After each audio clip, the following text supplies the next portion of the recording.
तेवर बिगड़े बिगड़े हैं तुम्हारी बीवी के आज। खाना रखा और कमरे में चली गई। ये नहीं सोचा कि दस्तरखान पे किसी चीज की जरूरत भी हो सकती है, बंदा पानी ही मांग लेता है। आजकल की लड़कियों के नखरे, समझती है कि नखरे दिखाकर और अपनी मिजाज की गर्मी दिखाकर ससुराल वालों को जेर कर लेंगी।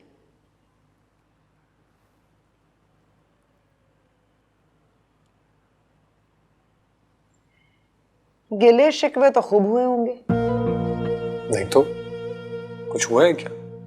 ज्यादा नन्हे भोले ना बनो मेरे सामने। माँ हूं मैं तुम्हारी, और तुम्हारी वो बीवी। तुम सांस भी लेते हो तो भाप जाती है कि पेट तक गया है या सीने तक। आपने खामखा उसके अब्बा से बहस की। शरीफ आदमी है बेचारे।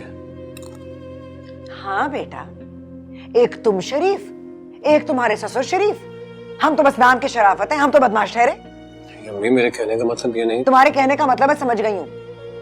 देखो सरबाब, मैंने पहले दिन तुम्हें कह दिया था कि कभी ऐसा ना हो कि बीवी की हिमायत में तुम माँ के खिलाफ खड़े हो जाओ। बीवी को तुम सही कहो और माँ को गलत, याद है ना तुम्हें? और तुमने क्या समझा है? मैं कोई बेवकूफ हूं, पागल हूं जो बिला वजह लोगों से उलझती रहूंगी मैं? लेकिन कहते हैं ना, गुरबा कुश्तर रोजे अव्वल। आज मैंने पेशबंदी कर दी है तो इसके बाद सुकून रहेगा। बड़े मियां अपने घर में सुकून से रहेंगे और अपनी शहजादी को यहां सुकून से रहने देंगे। आई समझ? जी।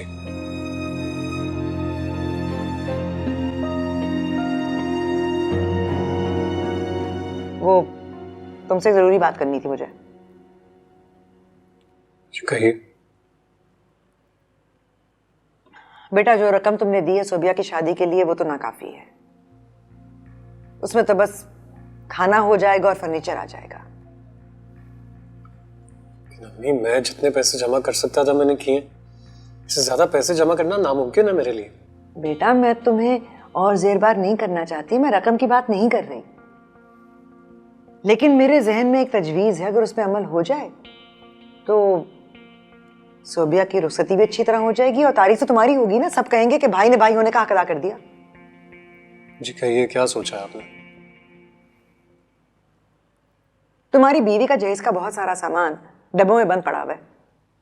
अब बंद डब्बों को या तो दीमक खा जाता है या फिर जक। तुम इल्मा से बात करो कि अपना कुछ सामान वो सोबिया को दे दे। इंशाल्लाह हालात अच्छे होंगे तो हम उसके लिए खरीद लेंगे। उसके तो नया ही होगा ना। पता नहीं वो।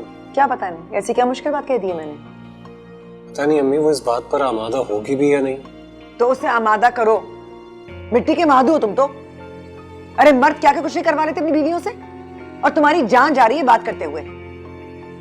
रख नहीं लेंगे तुम्हारी बीवी का सामान। उसको बता दो कि पाई पाई का हिसाब रख ले, हम लौटा देंगे। अच्छा अम्मी, मैं उससे बात करता हूँ। करो बात, और बात ऐसे करो कि हरफ आखिर हो।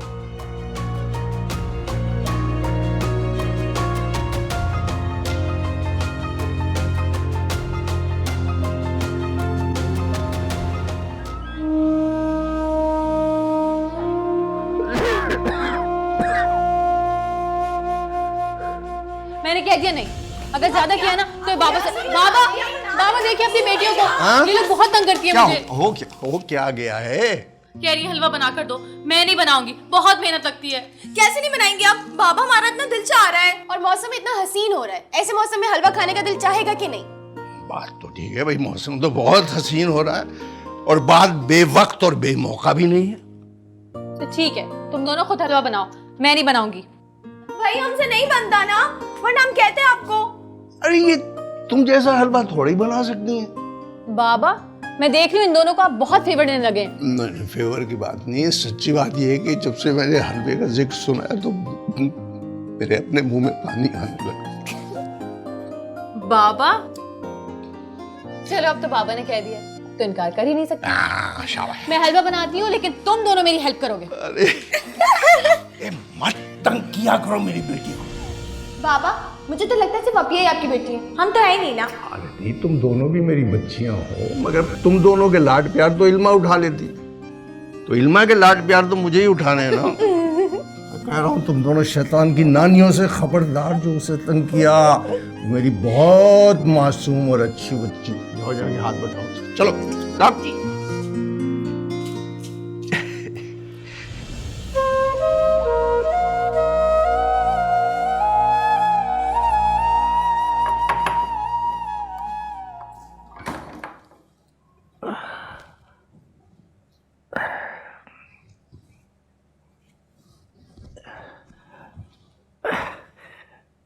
बेटा वो पानी रखा है बुलाना।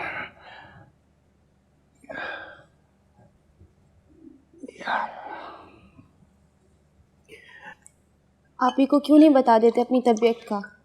पता है वो आएंगी ना आपसे मिलने के लिए तो आप खुद ब खुद अच्छे हो जाएंगे। नहीं बिल्कुल नहीं। मेरी तबीयत के बारे में ना सीमा को पता चलना चाहिए और ना इल्मा को, किसी को भी नहीं। क्यों पापा?